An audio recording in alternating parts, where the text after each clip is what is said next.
Hi there. Welcome to the Build Business on JavaScript podcast.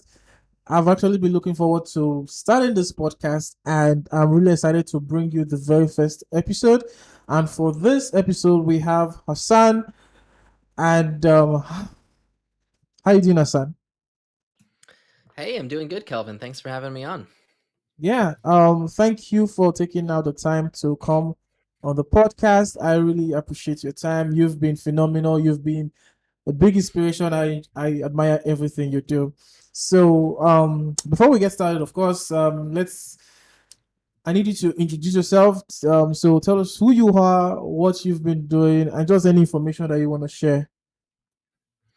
Sure. Yeah. Thanks for the kind words. My name's Hassan. I'm a currently a senior developer advocate at Vercel. So I help do quite a lot of things. Just a bunch of content. I do some community stuff. Help manage our Discord and help put on in person meetups and conferences for Vercel.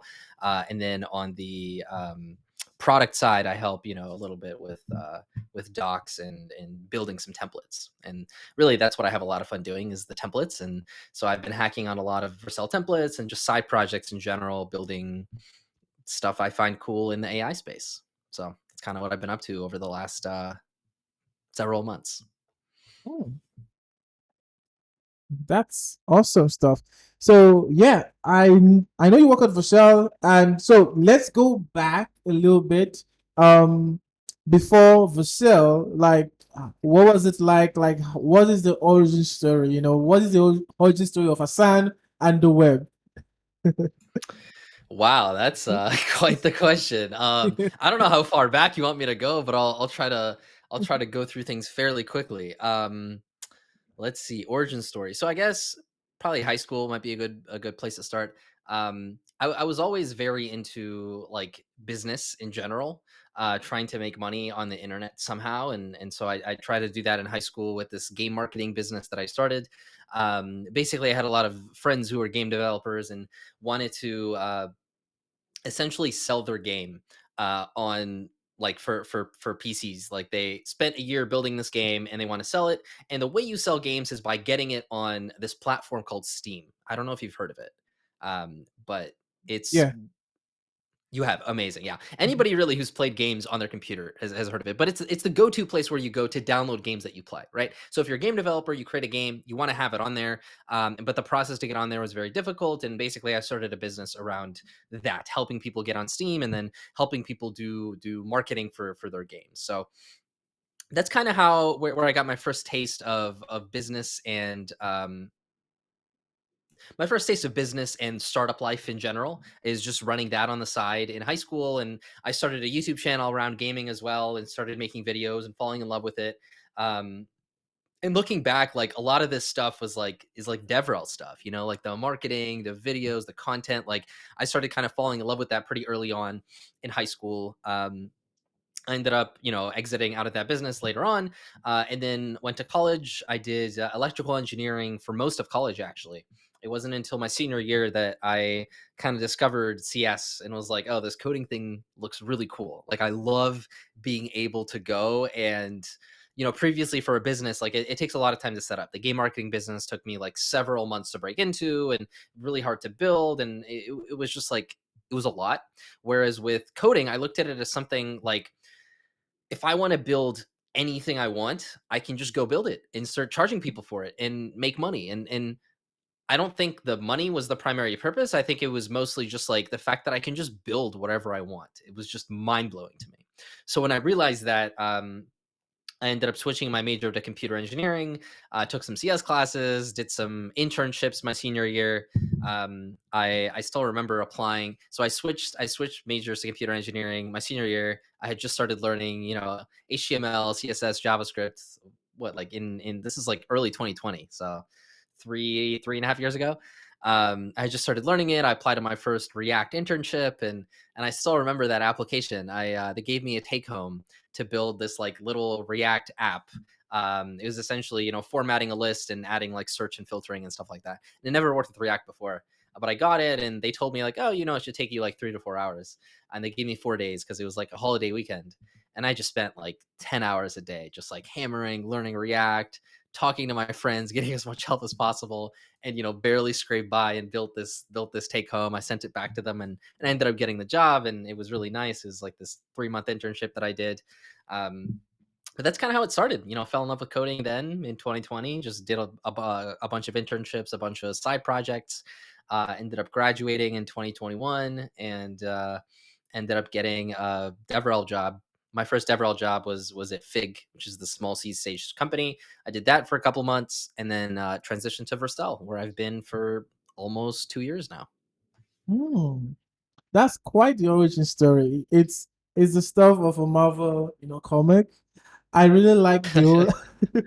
So I picked up on some things you said, like some keywords that I really like, because it seems as if you have this entrepreneurial mindset right from the beginning. And it's also a thing I have, which is I call the internet a permissionless space where anyone, anywhere with the right idea, the right execution and the right need, right?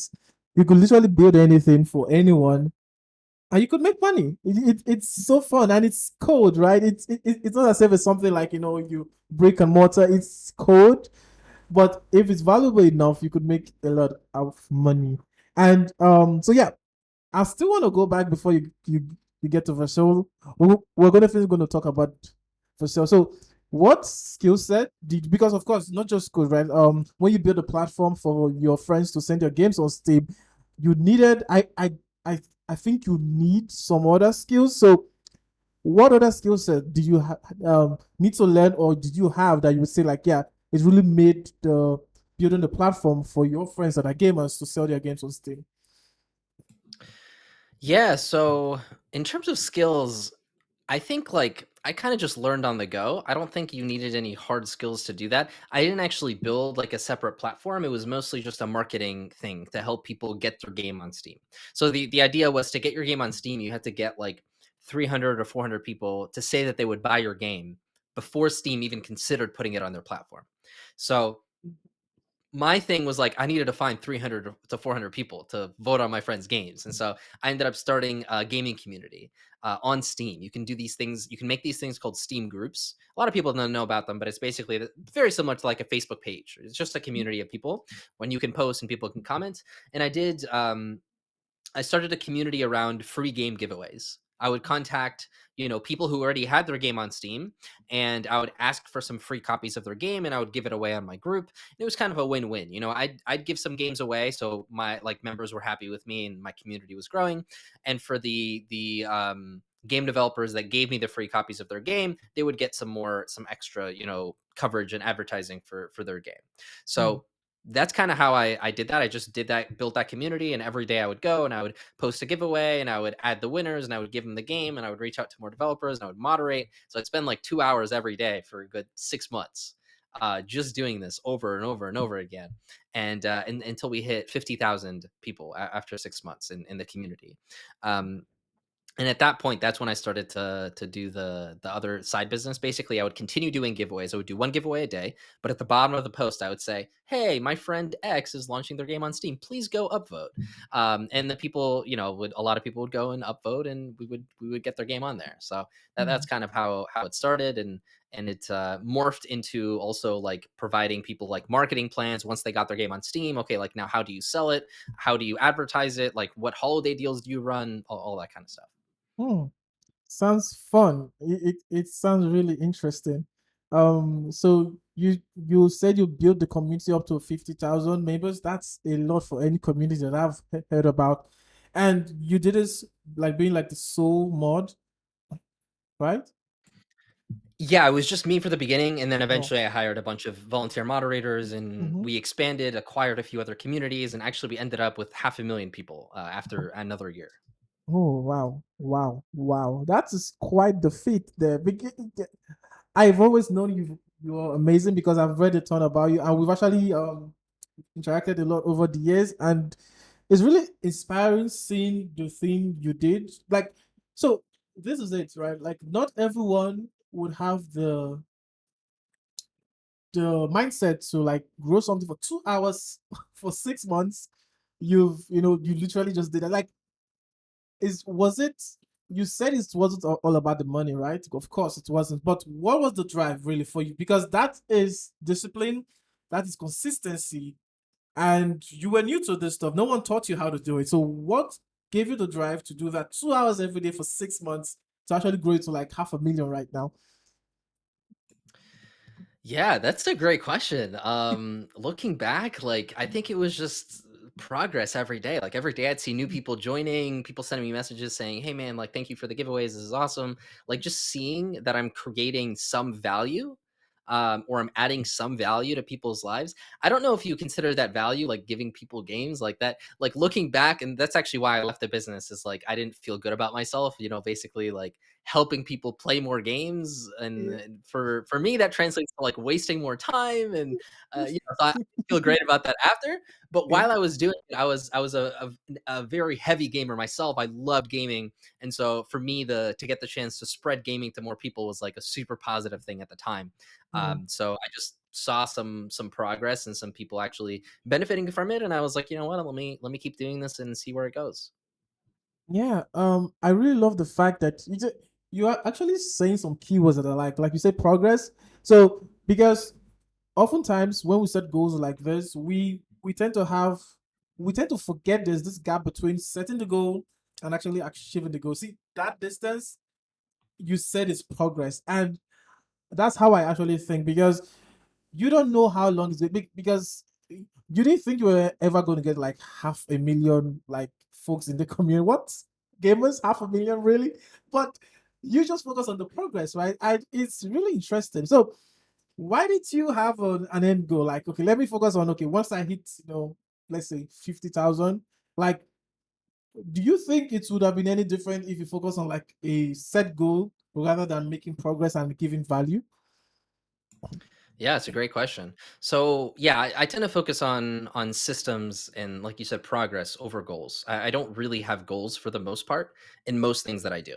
Like even now, if you were to ask me, like, oh, what are your goals over the next year? Like right now, I would say just build as much cool shit as possible over the next year. Mhm. That's it. Literally, no expectations. That's it. I just want to build a lot of cool AI apps because that's what I'm into right now. Who Yeah. knows? In a year from now, I might be into something completely different. But like my yeah, my goal is just to do as great of a job as possible in what I was doing. And back Mm. then, like when with the gaming scene and everything, my goal was just to grow as big of a community as I can. I had no idea what it could reach. And like I thought 2000 was an amazing goal at the end. You know what I mean? Like you don't know what you don't know, but if you do things consistently over a long period of time, and when I say long period of time, I mean like 3 to 6 months. It's not really that long, but most people don't stick with things. So if you do something consistently, like it tends to pay off from what I've seen. Mm. If you do something consistently, it tends to pay off. I'm gonna quote that. Thank you. It's like you're right on so many levels. Like most people don't stick to things, and it sort of feels unrealistic because you want this thing and it's really grand, but the input is not really all that. So maybe be like maybe in 2 weeks I'm gonna get X, but that's not true, right? We underestimate how long it's gonna take to actually achieve anything, and we actually blow out of like just blow it up and be like, you know what?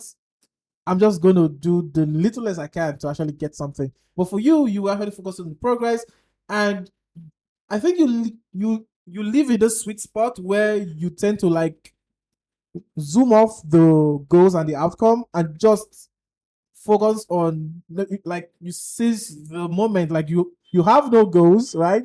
You just focus on now, to do your best work right now. I think that's a great way to live, really. That's awesome, my son.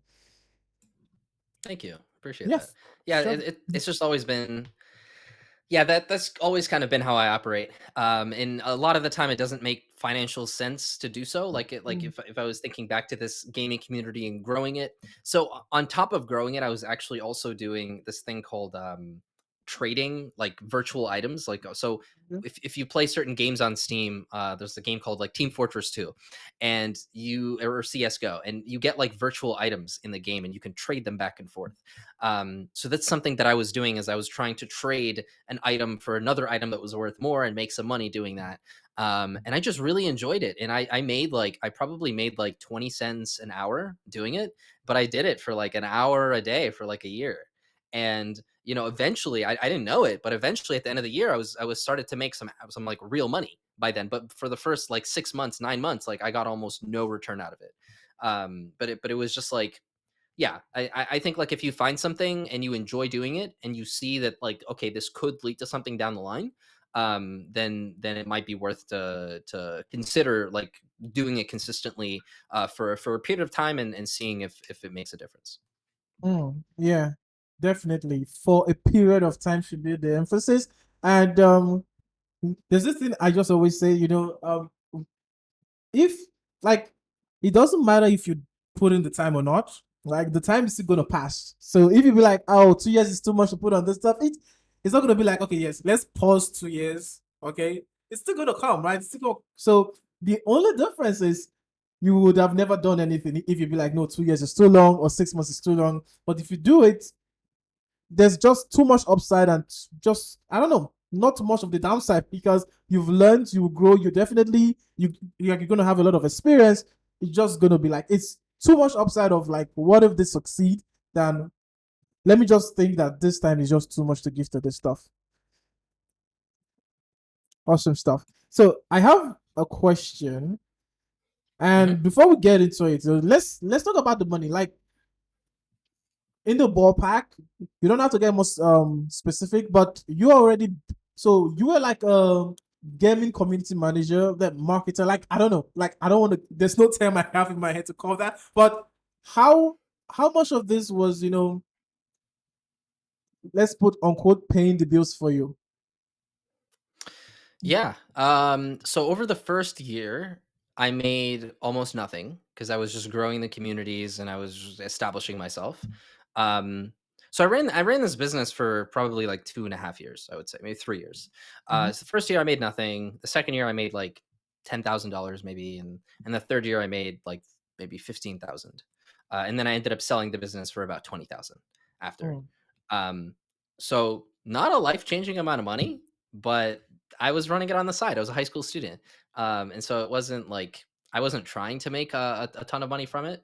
But it was, yeah. I look at it more as like a really good experience that taught me a lot about marketing, taught me a lot about running my own thing, managing people, all of that kind of stuff. Like I think the skills that I got through that are way more valuable than the like 30K maybe I made like overall in the mm, business.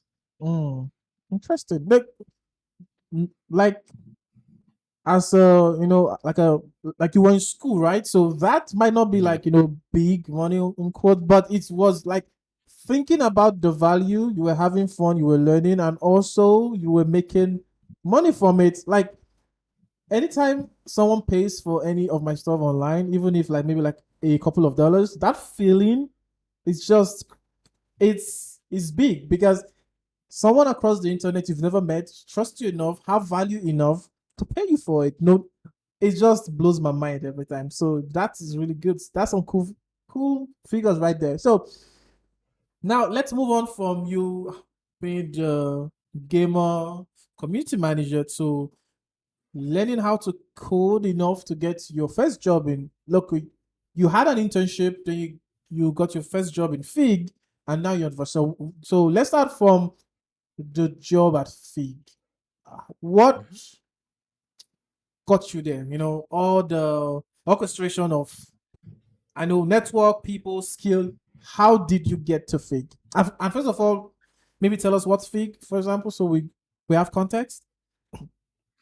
Yeah, so Fig is a terminal autocomplete tool. So you go to your terminal, you want to CD into a directory, you can type like C, and then you'll see something that autocompletes for you. That's essentially what Fig is. I think I haven't worked there in like 2 years, and I think they've been Yeah. working on some new stuff lately. But that's what it was when I was there.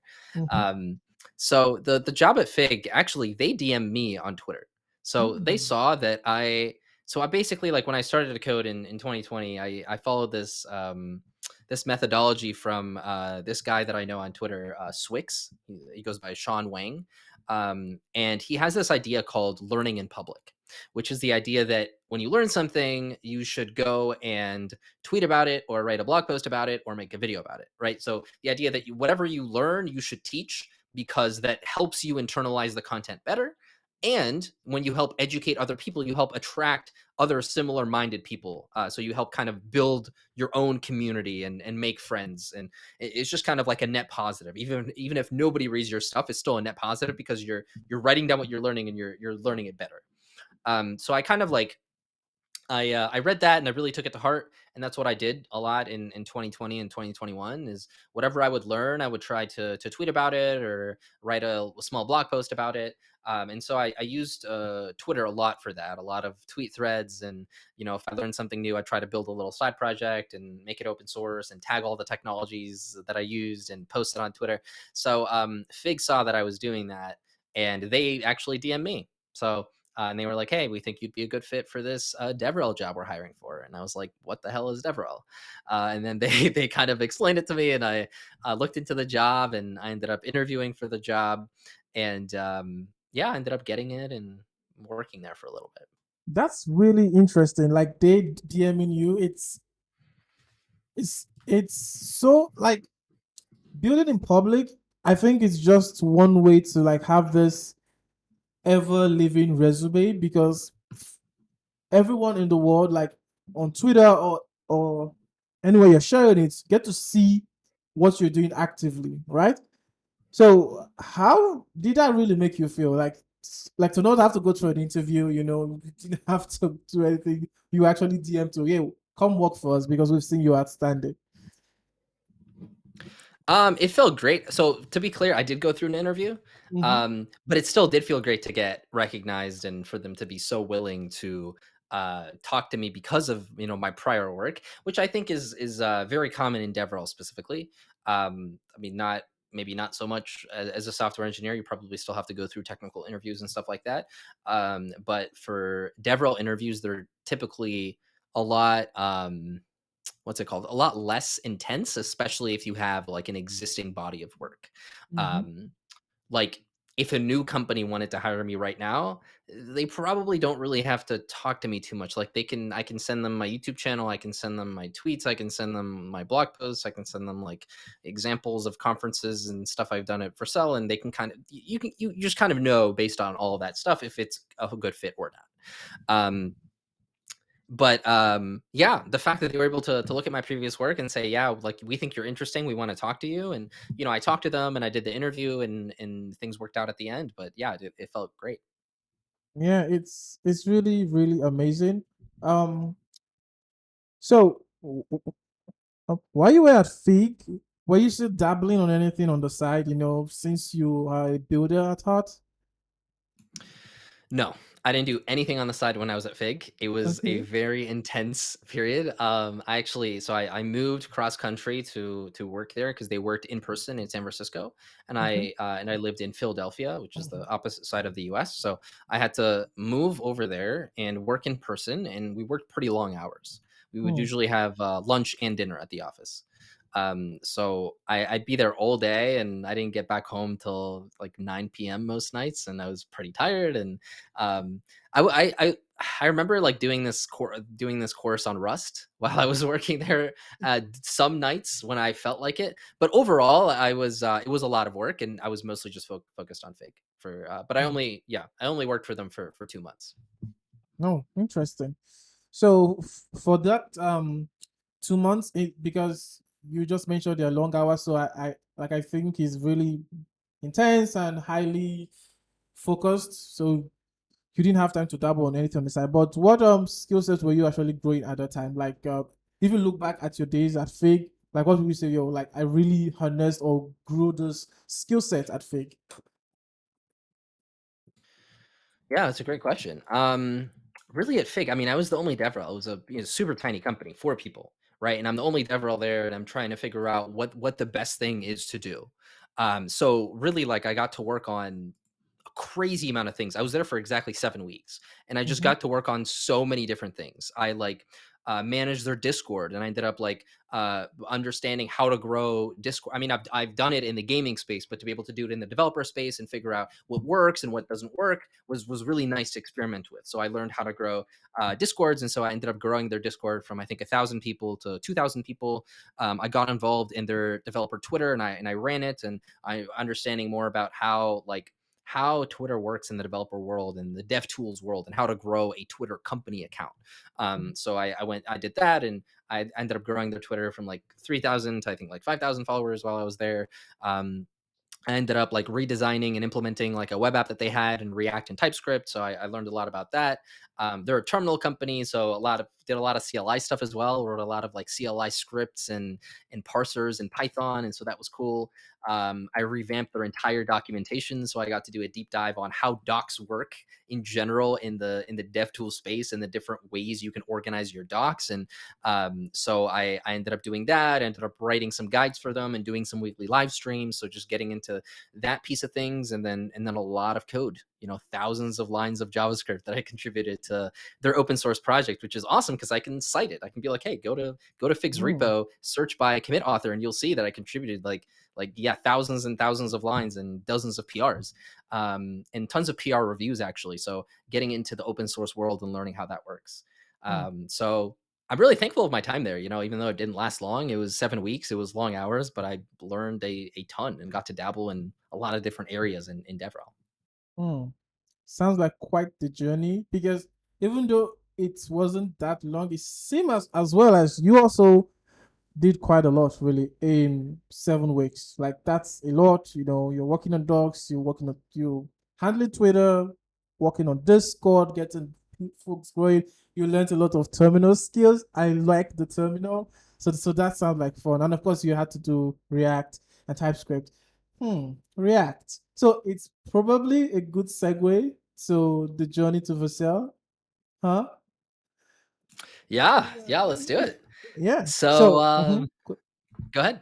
yeah, so I'm curious really because this is your journey so far. What you've shared, right? From the Steam games, right?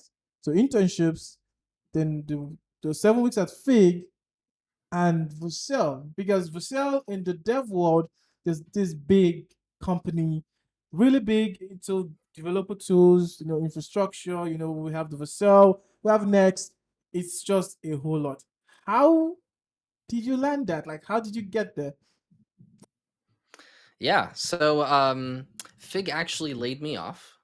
So that's why my time there was cut short. They Yeah, anyway, it didn't work out there. I think they wanted something else in their DevRel, essentially. So I got laid off, and essentially I just started doing a bunch of interviews, and I think I did like 20 interviews in the span of like 2 weeks from a ton of different companies. And what's really nice about Fig and like all the work that I did there was that it was still quite a lot. Even though I only spent 7 weeks, I was still able to write a lot on my resume. And for the people that I spoke to, I was like, yeah, I doubled the growth of the Discord, I doubled the growth of their Twitter, and did this many PRs, and I did so I was able to show a lot of proof of work, which was really beneficial for me in getting that next job. So I did the interviews. I ended up getting a bunch of different offers. Huge shout out to Stephen Tay from Vercel, who referred me, because I originally applied actually for like a solutions architect role at Vercel because they didn't have a DevRel role open. And then I talked to Steven, and he was like, yeah, and he was like, let me check with the team to see if we're hiring. And he ended up checking, and Lee ended up hiring me. So, yeah, basically just used those 7 weeks at Fig, and I wrote this one page cover letter that I would just DM to a ton of CEOs on Twitter. Um, and I got a lot of responses from that, and got a lot of interviews scheduled, and ended up getting about 4 or 5 different offers, and Vercel was one of those. And when I got the offer from Vercel, I was like, this is a no-brainer. I want to work here. So yeah. Yep, definitely a no-brainer. That's amazing. It's like I've always said, I value quality over quantity, and in your case, it feels as if the quality of the work you did at Fig was like fuel. to get you to Vercel? Because even in 7 weeks, you did quite a lot, and it was so impressive. You got like a referral. Like even if they weren't hiring for DevRel, you actually got the role. It's amazing, and I know you've grown. Because I've seen you've moved from just a developer advocate like to a senior developer advocate. I don't even know what that means yet, so you're definitely going to tell us what does a senior developer advocate do. But before then, right? So how, like, what was your mindset working at um Vercel, starting out as a developer advocate there, right? Like what was your mindset in the context of being like a builder that you are? Because you you didn't build anything much at Fig for yourself, like on the side, right? Because of the long hours and the short time. But at Vercel, we do know, I know you've been building quite a lot. So what was the mindset and what was the approach to do your job at Vercel and also build the stuff you're building? Yeah, that's a great question. Even though I didn't build a lot at Fig, I was I think I was still able to contribute a lot to their open source repo, and so I use that as like justification for like, hey, I'm a good builder because I've done this.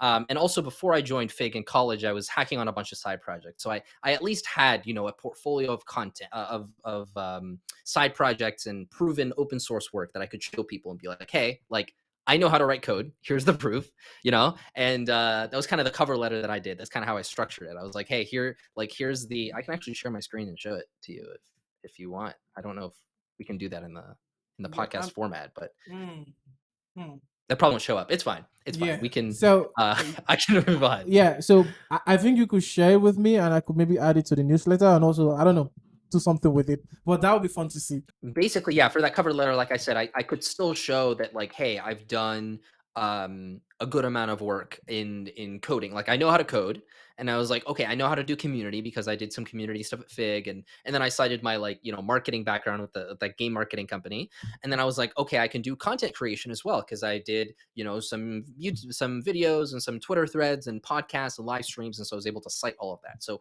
to me, like I was just giving all the jobs I applied for this like template of like, hey, I can code, I can do content, I can do community. Like you should hire me because I'm good at all these things.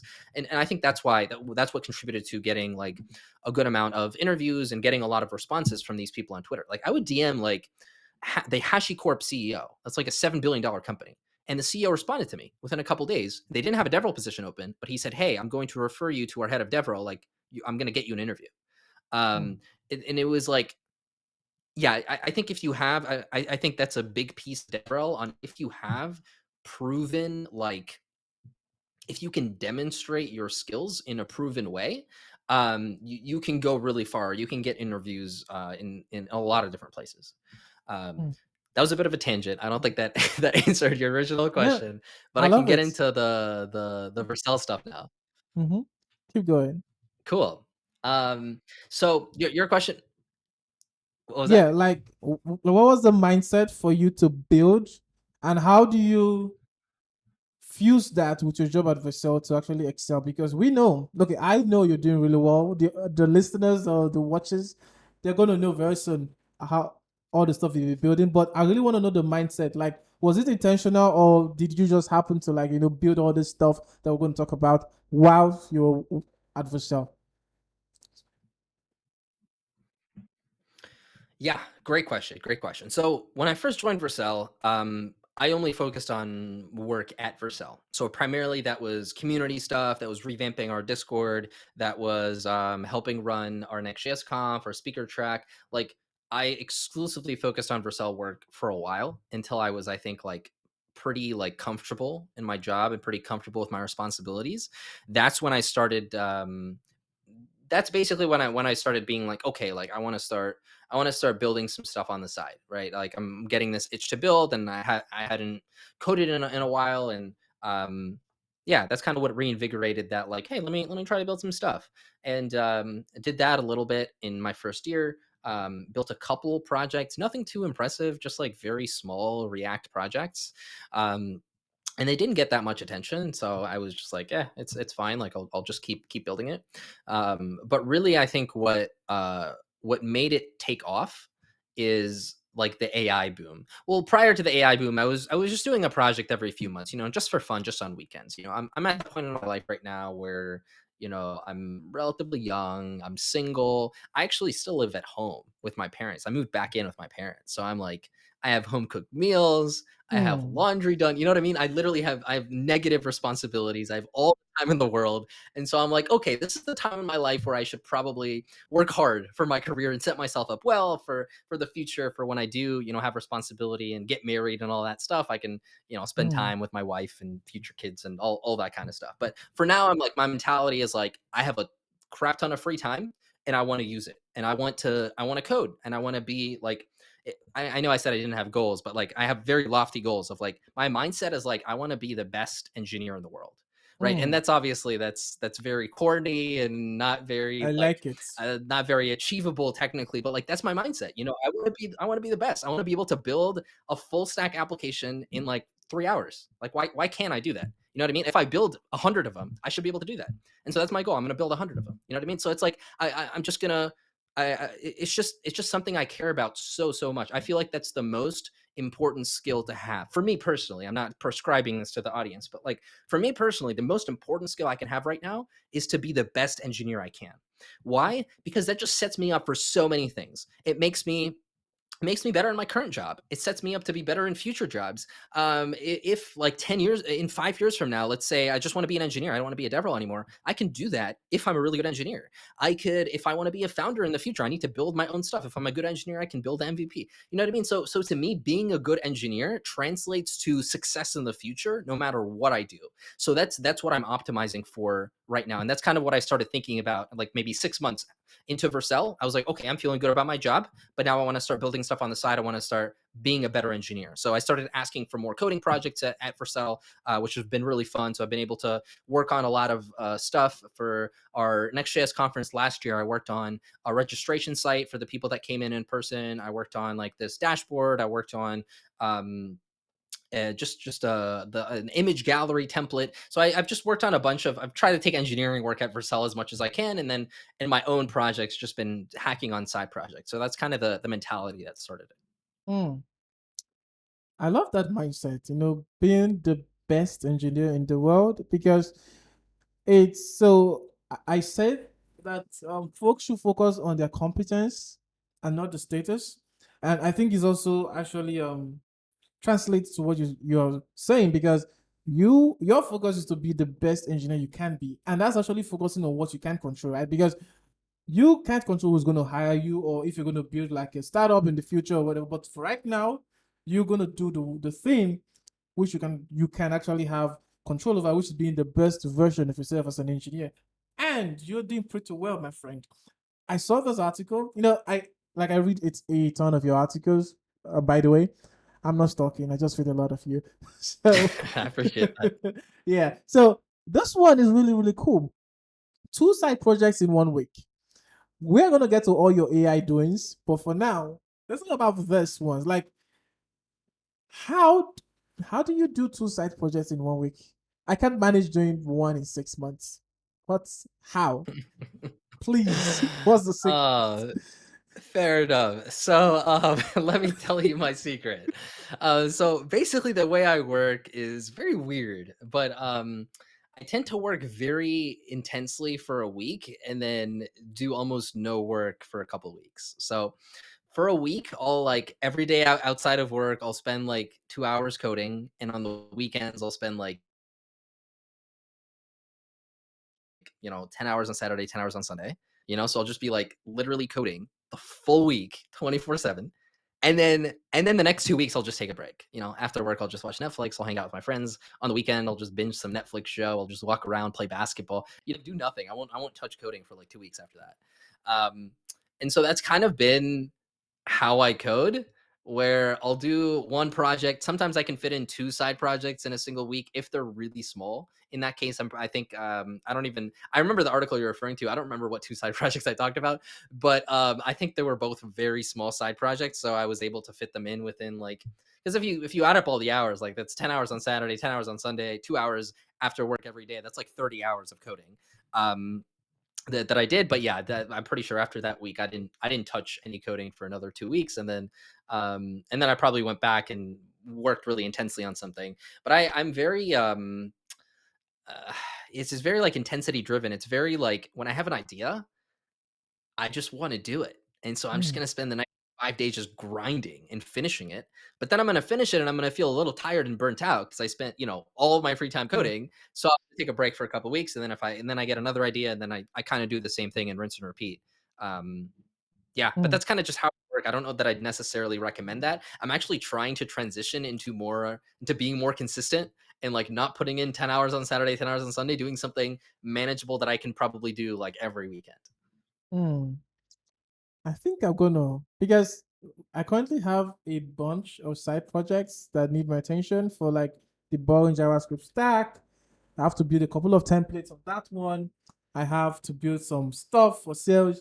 And I think I like your flow because you could tell your mind like, okay, let's go for this week. You know, by the next 2 weeks, it's just going to be all fun and games and rest.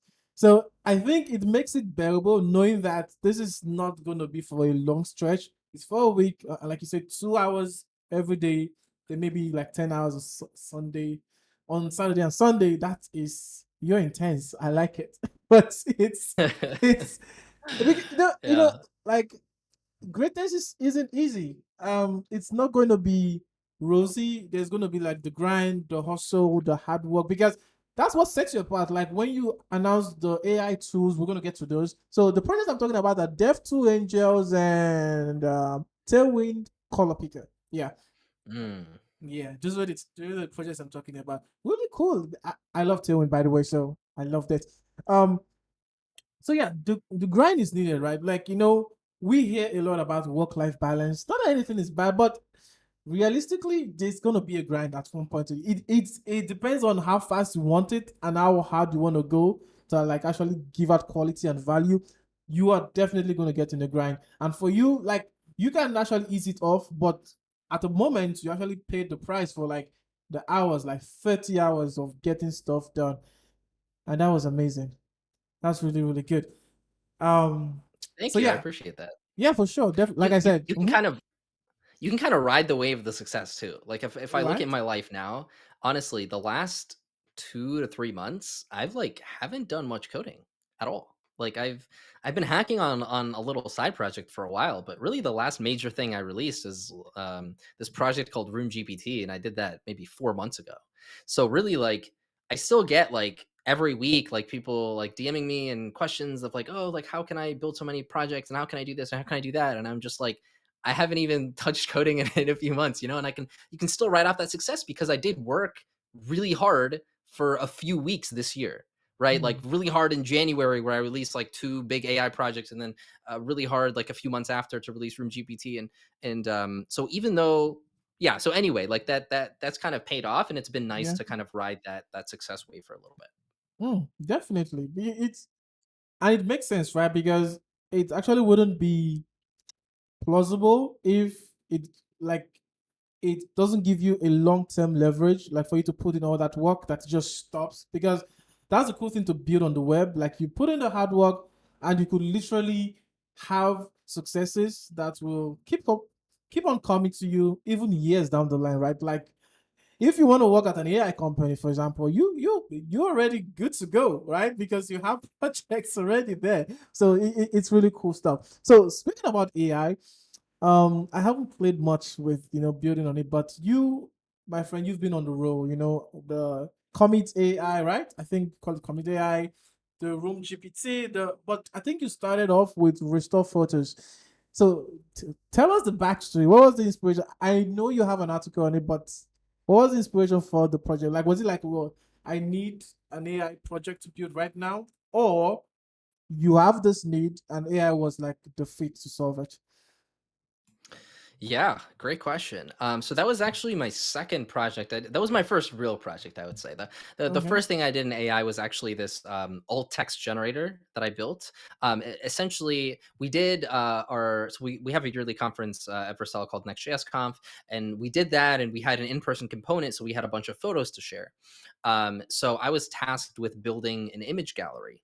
Like just a really fast Next.js on Vercel image gallery that will also open source the code and make it a template. And it's actually been really nice to see other people use it as well. I think React Miami conference and the Tailwind meetup, like a bunch of folks have been using it, which has been great. But I was tasked on building that so we can show out the pictures for Next.js Conf. So I built it and got it reviewed and it looked good. And just before we posted, our Guillermo, our Vercel CEO, he hopped in and he was like, "Hey, none of the images have alt tags on them, and that's not good for like accessibility purposes." Um, so but then I was like, "Oh my god, like there's like 500 pictures in there. Like, does he want me to go through every single one and add an alt tag? Like, that's way too much work." I was like, "You know what? Like, I saw Stable Diffusion, and so that like takes text and generates images. I wonder if there's like a machine learning API that can take an image and like generate some alt text for it." So I went and I googled it and I found replicate.com, which is this place that basically hosts a lot of these machine learning models as an API. You can kind of just send them an API and use whatever model you want, which is really nice. I'm a huge fan of Replicate. I use them for most of my projects.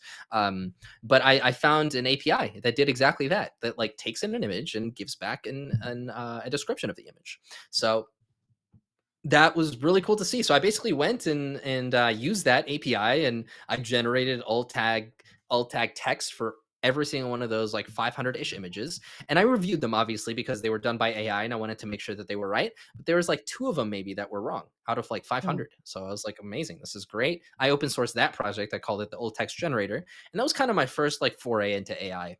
Um, and I really like really recognized the value right away. I mean, this thing saved me like hours and hours and hours of time of having to go through photos individually and add a description. Um, so yeah, with the restore photos one that you mentioned, the inspiration for that came behind our CEO. That's like a recurring theme. So our CEO tweeted about this other project that did something very similar. You upload an image and it unblurs it for you. Um, he tweeted about it and he was like, "Oh my god, look at this amazing AI project." And then I went and I looked at it and it was really slow. It took like 2 minutes to get your photo. You had to pay right away to use it. And I just didn't like it. I didn't like the interface. And I was like, you know what? I can build a better one. So I went and I used that as inspiration. I mean, also my parents actually sent me some photos of when I was a kid, and they were a little bit blurry. So I was like already thinking about the problem. So when I saw somebody do it, and I didn't think they did it that well, I was like, okay, I'm gonna go build a better one. So Mm-hmm. I just went and I built something that had a nice user interface, and I made it free and open source. And Replicate, thankfully, we're willing to sponsor the project, which is awesome because running this AI stuff is just generally very expensive. So it's very hard to do a free tier or have things for free. But my strategy was just to open source it and have Replicate pay, and Replicate gets value out of it because the repo is open source. It has thousands of stars. Whoever uses the repo has to create a Replicate account because they need like a Replicate environment variable. So they're benefiting from new user signups. I'm benefiting from a site that's completely free that a bunch of people use. Yeah, and so that was kind of my first project that ended up like going viral and getting about like 500,000 people to use it. And there's still like 50,000 people that use it every month. Amazing. Wow. So it's mostly see a need and feel the need and using code and AI to do that. I really love the Ortex. I wonder why I never saw that one. But I just checked now on for sales templates and it's fair. That's really amazing. Because it's that's the beauty of code, right? Like you could literally just solve a real world problem with code, and now with AI, it's just 1,000x everything you were able to do. It's amazing. And the restore photo one that blew my mind really because it's the idea is kind of simple, right? But the execution of it was superb, and you have this flair of how to really tell tell the world about the stuff you build, right? Like you know how to do it. It gets a lot of buzz around it, and for good reason because it's great and it's good. The returns is just a lot, right? Because now you get people get to sponsor the project. You have open source code that people will use it. It's too much. It's just a great deal, and I love it. Thank you. I Yeah, appreciate that. yeah, definitely. So let's talk about your latest project of the one you did last 4 months, Room GPT. Genesis story, origin. Let's start from there. Sure, Yeah. sure. So RoomGPT, it came out of have you seen Interior AI I by don't Levels IO or by Peter Levels? Yes, I have. Yes. Cool. So yeah, basically I saw this guy, Peter Levels, amazing indie hacker on Twitter. Mhm, Check him out if you haven't. But he has this project called Interior AI. And it's essentially the same idea. Like you upload a picture of a room and it generates that room for you in different themes. mhm, Um, his was using Stable Diffusion as the model, and it didn't do very well. Like the results, I wasn't happy with the results. I went and I tried it on my own room, and the output image didn't look similar to my input image, which makes sense because Stable Diffusion isn't really built for that kind of stuff. So basically, I had it in the back of my mind that like, oh, maybe I want to build an idea like this, but I was like, I mean, it doesn't work great. You know what I mean? That was the biggest thing that was stopping me. I was like, I mhm. Stable Diffusion is the best thing out there, and it's not going to work great. So I Yeah. waited basically until a new API came out called ControlNet, and ControlNet is similar. It's built on top of Stable Diffusion. It's basically this tool to generate images for you. Um, but what's cool about ControlNet is it keeps the structure of the input image the same. So if you give it a room and you send it a prompt that says, "Hey, can you generate this room in like a tropical theme?" The new room that it generates will look identical to your original room. Like the structure, the walls, like everything will stay, which is perfect. Like that's what you want to happen. And so when I saw that API being released, and that's the beauty about AI, honestly, is we get these amazingly smart people that have PhDs and decades of experience going and building these models and then open sourcing them, and then I can just use them as an API. It's like so easy for just general app developers like ourselves to use and consume these APIs. And so that's what I did. I just essentially built Room GPT based on off of that new API. I DM'd Peter and I was like, "Hey man, you should probably switch to ControlNet because it's a lot better." And he actually switched to it after a couple days. But I launched mine and it gained a lot of buzz. I was Mm, definitely surprised at the number of people that ended up using it. But that's kind of the origin story. that's an amazing origin story as usual. I see Room GPT has over what 1 million users. Like it's just 4 months old, right?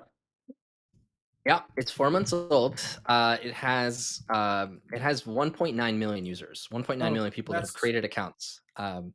So it's been a little bit it's crazy, honestly. Like I did not expect any of this. I launched it and I was like, you know what, like probably a few thousand people will use it, and I'm fortunate enough to be able to say that. Like, I know that like at least a few thousand people will use my projects because I do have an audience on Twitter, and so I'm very like privileged in that sense. mhm, But like it just blew up everywhere. It went viral on Twitter, but Twitter honestly is a pretty small social media compared to other ones. Like I mm, started seeing these LinkedIn influencers post about it, and then this guy made an Instagram reel about it that got 3 million views, and then this random like TikToker made a video about it that got 6 million views, and so that just drove like 100K signups like within hours. The mm, 6 million view TikTok, and so it just like kept going viral on these social medias. Some mainstream news picked it up actually, like Yahoo News and Business Insider wrote articles about it, and yeah, it just became this really big thing. Actually, in my first week, I had about half a million people that used it, and it's actually pretty expensive to run. So initially, I launched it as like a general like free like. Basically, everything I do is free and open source. I launched it and I was like, it's fine. Like, I'm gonna ask Replicate to sponsor some of the cost. But in my first week, like, I blew past like $5,000. I got like a $5,000 bill from Replicate, and I was like, crap, like I can't pay this thing is free. I'm not collecting money from anybody. I didn't even have accounts at that point. People would just go and use it, and I was rate limiting like based on people's IP addresses. But I got that $5,000 bill and I went to replicate and I was like, hey, can you guys like help with this? And they were like, yeah, it's okay, we'll pay it. Mm, And they're like absolutely amazing for doing that. So they go and they pay it. And then the next week I get another bill of like thousands of dollars. And I'm like, okay, like this is like not sustainable. I can't ask Replicate to pay off thousands of dollars every week. Like that doesn't make sense. yeah. Um, so I have to figure out some way to stop this much usage. So I was like, you know what? I'm gonna create accounts. I'm gonna make people create accounts. And so I added, authentication to the project, and it did nothing. Literally, the usage was exactly the same. Everybody who wanted to use it just created an account. People didn't care. So I was like, crap. What do I do? And I was talking to my boss from I was talking to like my manager and my VP at Vercel, and I was just like, what do I do to this project? Like, I feel like I need to like shut it down or like do like a bring your own key or people put in the replicate keys to use it or like something like that because it's stressing me out too much with all this money. And he was like, you know what, you should charge for it. And I was like, wait, really? Like, he's like, yeah, like just put like a Stripe link on there. And so this is the first time I've ever charged for one of my side projects. I don't do them to make money. I do them because I enjoy building.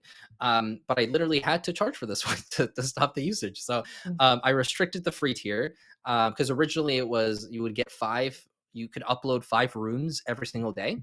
Um, so people would come and just use up a ton of credits every single day, and then I changed it to you can only upload 3 rooms, and then you have to pay after that. mhm, So anyway, I added a pay tier, and then the usage really like started to calm down after that. mm. And That's kind of what's been happening with it. Wow, that's just amazing. You like you were expected thousands of users, you had millions, and it sort of went viral, right? And that's that moment where you've built something so good that you have this unpaid marketers that are really enthusiastic about what you're doing. It's just gold, right? Like you you you can't buy that really, like, because of course it's they're talking about it because they love it and they see the value in it, and you've already executed, right? You've done your bit, and now the universe, so to speak, is just helping you share the good value that you've made. And you made accounts. It didn't stop nobody. I'm just gonna create an account. You can't keep me out of it. I like it so much. And then you are actually billing for it, which is actually a great idea because, of course, AI is expensive. These models, they're going to run on some servers. It's going to be compute time. You have to pay for them. Wow, that's amazing. Like I've always been inspired by you, and you know it already. And all these projects, they're just amazing. And really, thank you for all you do. You're a builder. I love it. Thanks, man. I really appreciate that. Yeah, and the what you said about this stuff needing to run on servers and you have to pay server compute time. That's even more intense for AI applications because these things they can't run on traditional servers. They have to Mm, run on GPUs. And yeah. GPUs are extremely expensive. Mm, Extremely expensive. They're like if I could run RoomGPT off of a server, like I would just I would just make it free forever. Like I could pay that. It would only cost me probably like a few $100 a month or something like that. But it runs on a GPU. So mm, literally every single time that API is hit, it needs to run for like 9 seconds on an A100 GPU, which costs about 1.5 cents for one API call. mm. Um, so you can Yeah, I could imagine see. millions of people Yeah. using it is, Hmm. tens of thousands of dollars easily. So yeah, and I think honestly that's part of my like competitive advantage with a lot of these apps. Number one, I make them open source. Hmm. Not a lot of people make this stuff open source because they want to make money off of it, which is there's nothing wrong with that. A lot of this is new technology. People will pay for this. A lot of people will pay for this. Yeah. So a lot of people don't make them at open source. So I think that's like one thing I have going for me is like the open source, and the other thing is I always try to make it free, or at least if I can't, I'll have a free tier that people can use, and so that also gets very expensive because of that reason. So I think like I almost do things that can't scale and then I hit Mm, problems and then I try to solve the problems instead of thinking in the beginning like oh like maybe what if like 100,000 people use my project, like I might go down, I might get blocked. um yeah, so I just think of like I'm gonna make it free and open source no matter what. I'm gonna try to figure it out. If I end up with a $5,000 bill, like whatever, I'll try to get it paid off. And so Yeah. far, thankfully, it's worked out. I haven't had to like shell out thousands of dollars from my own bank account to pay for anything. But in the worst case, I'll do that. You know what I mean? I'm fine with that Yeah. trade off of like, I just want to launch this and make it free and open source and amazing and see how well it does and then figure out the consequences later.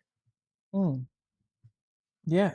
You are you're actually taking action first, and just figuring things out. I think that mindset is really good because it gets you moving, right? Because you don't have to spend countless times or hours just thinking about, okay, what if the scale thing. Like, I think scale is a good problem to have. Like, when you hit 1 million, like, of course it's gonna be like, oh my, but that moment where you're like, 1 million folks want to use what I built. That's just amazing, right? And of course, you could figure this thing out. This It's not really like an unsolvable problem once you have it. It's a good problem to have. So, like, I like it that you fix it when it happened, not you thinking about it ahead of time, which will just make you just analyze too much and not really get much done. I love it. Thanks. Yeah, awesome. So I was gonna ask. So we are wrapping up really quickly. So one more question. So let's talk about AI just for like 2 minutes. So do you see this stuff getting any cheaper going forward? Because I do know the models are very expensive. So it's going to get expensive, right, for both the builders and the users, because of course you have to offset some of those costs to the users. So do you ever see this get maybe GPU getting cheaper, or I don't know, like, what do you think about the cost going forward? Yeah, it's a great question. I think it's ultimately going down, not necessarily because GPU costs are going down. It's because the models are becoming more optimized Uh-huh. and being able to run on less time. So, for example, ControlNet, which is the API I'm using, there was a variation that somebody made of it that was just, it did the same thing, but it was more optimized and it was 25% cheaper. Hmm. And so, I am seeing this stuff become cheaper and cheaper, definitely by the month. Oh, yeah, definitely, because that's going to make more people build on it. It's going to make it cheaper for the users as well as the builders, so they don't stress out with thousands of dollars bills like you did. Exactly. Yeah, Yes. awesome, cool. So yeah, we are wrapping up. So I have three more questions. So first of all, this one, it's you've been building this stuff, and it you've never mentioned the front end, the back end. You just talk about the apps itself, right? So what is your view? Because I love the full stack developer. I think you're a full stack developer. So what is your view of the full stack developer, or this separation of concern when it comes to, like, like an indie maker, like a builder that just want to build stuff? Like, how do you see it? Yeah, I mean, I build stuff with Next.js and Vercel, right? Mm-hmm. I'm biased. I work at Vercel, right? Of But all my course. stuff is Next.js, and for me, that's the beauty of Next.js. It's a full stack framework, right? Mm-hmm. I can my whole front end runs on Next.js, my whole back end runs on Next.js, and that's it. That's all I have to learn. I don't have to learn different frameworks. I don't have to deal with CORS errors. I don't have to do any of that. I just write Next.js code, basically React code in my Next.js app, and then I make these API endpoints to call all these different machine learning APIs that I'm using. Mm-hmm. And I use Tailwind for my CSS library. I use TypeScript. I just Yeah. yeah, and then I just use Vercel for hosting, for analytics, for serverless function compute, all that good stuff. Mm-hmm. That's my stack. Again, like I advise people to use whatever stack they want, whatever stack they feel most comfortable with. If you're starting from scratch and want a new recommendation, or if you're not happy with your current stack, highly recommend you check out Next.js. It's been doing good for me so far. But that's kind of how I think about tech stacks in general. Is just use what you know, and if you don't know what to use, check out different recommendations that people have. I think Mm. Peter Levels is a great example of this, where he Yeah. still writes in PHP and jQuery of all Yep. of his projects, and his projects make tens of thousands of dollars a month. Like the man's a millionaire. Yeah. So he's doing extremely good with legacy technology. So that proves that like you can kind of use whatever you want, but um, Mm. at the same time, yeah, I do feel like Next.js has been a very very productive framework for me for all of my Mm. projects. Yeah. Like, I feel when you focus on giving value, like just building your stuff, and you just get a stack that works for you. Like, for your case, it's Next.js, and you've been you've been proactively good with it, and it just lets you ship. That makes sense. So, like, I like something stable, something like I said, boring. Like, the idea is just like I want to build this stuff. If this tech enables me, then I'm gonna use it, right? So definitely, I love that. So yeah, so lastly, what is your because this podcast got build businesses on JavaScript. So what is your advice to, like, a newbie builder on the web that want to get started building, of course, from both for money and because of for passion, or just a bit of both. So what advice will you give to those folks? I mean, my advice is just build. Mm. Just go and build stuff. And like a lot of people come to me and they're like, "Yeah, I don't know what to build," or like, "Oh, I built a project and nobody used it." Like you just have to build more things. Like you just progressively get better at building, you know? Like I've probably made like 40 side projects. They're all on my GitHub. You can see Mm. like repos starting at 2020, and nobody even touched my first 20 side projects. They were just terrible. You know, looking back at them now, they're terrible. But when I did them, I thought like this is amazing. Like this is the next huge app. Like everybody's going to use this. And it just takes repetition. You know, your first 10 projects are going to be horrible. So just finish them, you know? And so just get started and build and use whatever tech you want, and ideally build something that you care about, build something that you will use. And I think like nothing can go wrong if you spend a year just building like 10 side projects. You're just going to be a phenomenally better engineer. You're going to have some people that use it. You're going to have some level of credibility, and it's just, yeah, you can't go Mm. wrong with just building. You can't go wrong with just building. I love it. Yeah. So thank you. But so we have two questions that are not tech questions. So, what's one book you can recommend to the listeners, viewers, so I don't know, readers of this podcast? Yeah, Atomic Habits is actually really cool. I think I have it on my shelf. Yeah, you Yeah, do. I have it over here actually. So, Atomic Mm, Habits, great book. okay. Great book that I just highly recommend for people to just become, more productive and just get more stuff done. It's just around the idea of like, if you want to be really good at something, you have to make it a habit. Mm, And if you put in the work to make it a habit, it just becomes second nature. And so if you turn, like, for example, if you make like half an hour of coding every single morning a habit, mm, like it's going to be hard in the beginning, in the first month and the second month, but of after that course. it's like you're going to wake up and you're going to code for half an hour every day, and you just will exponentially get better at it and make progress in your side projects and all that kind of stuff. So I love this book for just Mm. instilling good things into your life.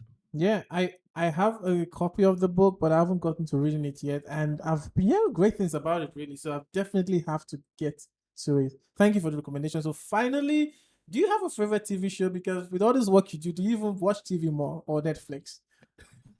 I watch a lot of Netflix. Like I said, dude, I'm Really? I'm coding for a week, and then like for 2 weeks, man, I'm just binging Netflix shows and like hanging out with friends and doing That's the way to sports. do it. So I watch a lot of TV. I watch way too much TV.